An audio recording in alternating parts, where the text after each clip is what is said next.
இன்று நடைபெற்ற சட்டமன்ற கூட்டத்தில் தனது தொகுதி மேம்பாடு குறித்து அதிமுக எம்எல்ஏ ஜெயசீலன், எனது கூடலூர் சட்டமன்ற தொகுதியில் வேலை வாய்ப்புகளை உருவாக்கி தருவதற்கான எந்த நிறுவனங்களும் இல்லை, எனவே எனது தொகுதியில் சிறு தகவல் தொழில்நுட்ப பூங்காவினை அமைத்து தருவதற்கு அரசு முன் வருமா என்பதை அறிய விரும்புகிறேன் என்று கேள்வி எழுப்பினார்.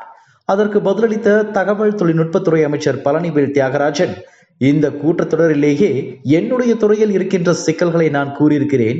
நிதியும் குறைவாக ஒதுக்கப்படுகிறது. மற்ற மாநிலங்களைப் போல எல்லா தகவல் தொழில்நுட்ப பூங்காக்களும் எங்கள் தொழில்நுட்பத்துறையில் செயல்படுவதில்லை.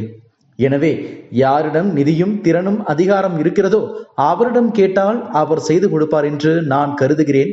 எங்களிடம் அது இல்லை என்று வெளிப்படையாக பேசினார். அமைச்சரின் இந்த பதிலை சற்றும் எதிர்பாராத சபாநாயகர் அப்பாவு மேலோட்டமாக கண்டிக்கும் தொனியில், இதை உங்களுக்குள்ளே முதலமைச்சரிடம் பேசி முடிவெடுக்க வேண்டியது, பாசிட்டிவாக பதில் சொன்னால் எம்எல்ஏக்களுக்கு நன்றாக இருக்கும் என்றார். 2021 சட்டமன்ற தேர்தலில் திமுக வெற்றி பெற்ற பிறகு ஸ்டாலின் அமைச்சரவையில் நிதியமைச்சராக பொறுப்பேற்றவர் பழனிவேல் தியாகராஜன்.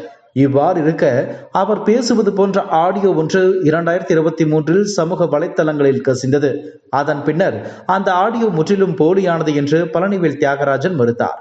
இருப்பினும் அடுத்த சில நாட்களிலேயே நிதித்துறை இலாக்கா அவரிடமிருந்து தங்கம் தென்னரசுக்கு மாற்றப்பட்டு தகவல் தொழில்நுட்பத்துறைக்கு இவர் அமைச்சராக்கப்பட்டார் என்பது குறிப்பிடத்தக்கது.